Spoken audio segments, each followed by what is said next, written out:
ఈరోజు ఏ రోజు? సాటర్డే అంటే శనివారం. అవునా? ఈ నెలలో ఎన్నో శనివారం ఇది? మూడో శనివారం. స్పెషల్ ఏంటి?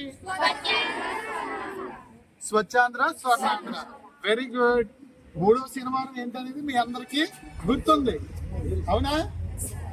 ప్రతి నెల మూడవ శనివారం స్వచ్ఛాంధ్ర స్వర్ణాంధ్ర ఈ కార్యక్రమం మన గౌరవ ముఖ్యమంత్రి శ్రీ నారా చంద్రబాబు నాయుడు గారికి, మన ఉప ముఖ్యమంత్రి పంచాయతీరాజ్ శాఖ మంత్రి వర్యులు పవన్ కళ్యాణ్ గారికి చాలా ఇష్టమైన కార్యక్రమానికి సంబంధించిన రోజు ఇది.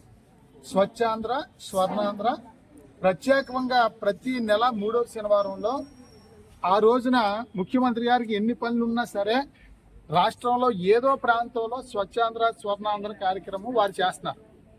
చేసి మనల్ని కూడా స్వచ్ఛాంధ్ర స్వర్ణాంధ్ర కార్యక్రమంలో పాల్గొనమంటున్నారు. అందుకని మనం కూడా ప్రతి ఒక్కరు కూడా మనం స్వచ్ఛాంధ్ర స్వర్ణాంధ్ర కార్యక్రమంలో పాల్గొనడంతో పాటు పెద్దవారిని అందరినీ కూడా చైతన్యపరచాలి, అవగాహన పరచాలి.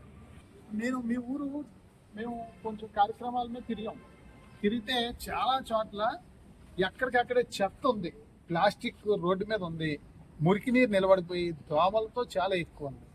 ఆ ప్లాస్టిక్ ఉండి దోమలు ఎక్కువ ఉండి మురికి నీరు నిలబడిపోయి నీరు ప్రవహించకుండా ఉంటే ఎవరికి నష్టం? మనకే నష్టం. మీతో పాటు మీకు నష్టమే. మీతో పాటు ఇంటి దగ్గర అమ్మ నాన్న తాతయ్య అమ్మమ్మ నాన్నమ్మ ఎవరు ఉంటే వాళ్ళందరికి కూడా అనారోగ్యాలు వస్తాయి. ఎందుకు వస్తాయి అనారోగ్యాలు? చెత్త వల్ల. చెత్త ఎక్కువ ఉంటే ఏమి చేరుతాయి? అక్కడికి దోమలు చేరుతాయి. చెత్త ఎక్కడ ఎక్కువ ఉంటే అక్కడ నీరు నిలబడుతుంది. నీరు నిలబడ్డదంటే దోమలు ఎక్కువ వస్తాయి. అందుకని ప్రతి విద్యార్థి కూడా ఒక్కొక్కరు కనీసం 10 మందిని చైతన్యపరచాలి మీరు. ఓకేనా? మీ ఇంట్లో వాళ్ళని మీరు చైతన్యపరచండి. అమ్మని నాన్నని తాతయ్యని అమ్మమ్మని నాన్నమ్మని అన్నయ్యని తమ్ముడిని చెల్లిని అందరినీ మీరే చైతన్యపరచాలి. ఎందుకంటే మన గ్రామం స్వచ్ఛ గ్రామంగా ఉండి మన గ్రామం అంతా ఎక్కడ పరిసరాలు పరిశుభ్రంగా ఉండి చెత్త లేకుండా దోమలు లేకుండా మురికి నీరు నిలబడకుండా మన గ్రామం అంతా ఆరోగ్య గ్రామంగా ఉంటే ఊరందరూ ఆరోగ్యంగా ఉంటారు కదా, మనం కూడా ఆరోగ్యంగా ఉంటాం కదా. అవునా? నేను ఇప్పుడు వెళ్ళి చూసాను చాలా చోట్ల, నాకు బాధ అనిపించింది. ప్రభుత్వం ఇంత అలా చెప్తున్నా సరే మనం ఇంకా చెత్త ఎక్కడికెక్కడ ఉంటుంది, మురికి నీరు నిలబడి ఉంటుందని చూశాను. మీ ఇంటికి ప్రతి ఇంటికి డబ్బాలు ఇచ్చారా పంచాయతీ వారు? ఇచ్చారా? ఇది వరకు చెత్త డబ్బాలు ఇచ్చారు. ఆ చెత్త డబ్బాల్లో తడి చెత్త పొడి చెత్త వేరు చేసి పంచాయతీ రిక్షాలు వస్తాయి కదా ఇంటికి, పంచాయతీ రిక్షాలకి ఇవ్వాలి. ఓకేనమ్మా? పంచాయతీ రిక్షాలకి ఇస్తే ఆ పంచాయతీ రిక్షాల వాళ్ళు చెత్త నుండి సంపద తయారీ కేంద్రం దగ్గర తీసుకెళ్లి అక్కడ వాటిని విడదీసి తడి చెత్తని ఎరువుగా తయారు చేస్తారు, పొడి చెత్తని మళ్ళీ అమ్ముతారు. ఓకేనా? తడి చెత్త పొడి చెత్త అంటే ఏంటి? ఎవరు చెప్తారు? ఒకరు చెప్పండి. తడి చెత్త అంటే ఏంటి చెప్పండి? తడి చెత్త అమ్మా,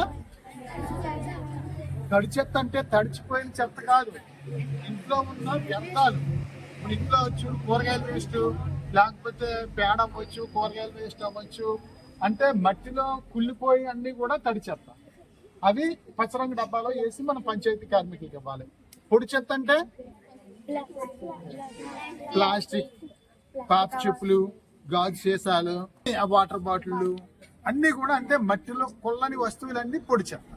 అవన్నీ మనం ఎరుపు రంగు డబ్బాలో వేసి పంచాయతీ రిక్షాకి మనం ఇవ్వాలి ప్రతిరోజు. అదే రకంగా ఇప్పుడు వర్షాకాలం కదా, ఎక్కువ వర్షాకాలాన్ని ఈ దోమల వల్ల ఎక్కువ అనారోగ్యాలు వస్తాయి, మురికి నీరు ఎక్కువ నిలబడతా ఉంటుంది. మన ఇంటి దగ్గర కూడా మనం పరిసరాలు పరిశుభ్రంగా ఉండేదా మనం చేసుకోవాలి. చెత్త రోడ్డు మీద వేయకూడదు. మనం సాధారణంగా ఏం చేస్తాం, ఇల్లంతా తుడిచేసి చాట్లోకి ఎత్తేసి రోడ్డు మీద వేసేస్తాం, సైడ్ కాళ్ళం చేసేస్తాం గోడ మీద. అలాగే వేయకూడదు. అది ఏదన్నా దాంట్లో సంచిలో కానీ డబ్బాలో కానీ వేసి పంచాయతీ రిక్షాకి మనం అందివ్వాలి. ఓకేనమ్మా? ఇంటి దగ్గర రుబ్బు రోడ్లు కానీ పాత ఏమన్నా వస్తువులు ఉంటాయి, వాటిల్లో నీళ్లు నిలబడకుండా మనం చూడాలి. కొబ్బరి డొక్కులు ఇటువంటి వాటిల్లో ఎక్కడైతే నీరు నిలబడద్దో అక్కడే దోమలు గుడ్లు పెడతాయి, దోమలు పెరుగుతాయి. ఓకేనా తల్లి? మన గ్రామం స్వచ్ఛ గ్రామంగా ఉండాలంటే మన ఇల్లు ముందు స్వచ్ఛంగా ఉండాలి, మన పరిసరాలు స్వచ్ఛంగా ఉండాలి. ఓకేనా? అలా చేస్తారా మీరు అందరూనే?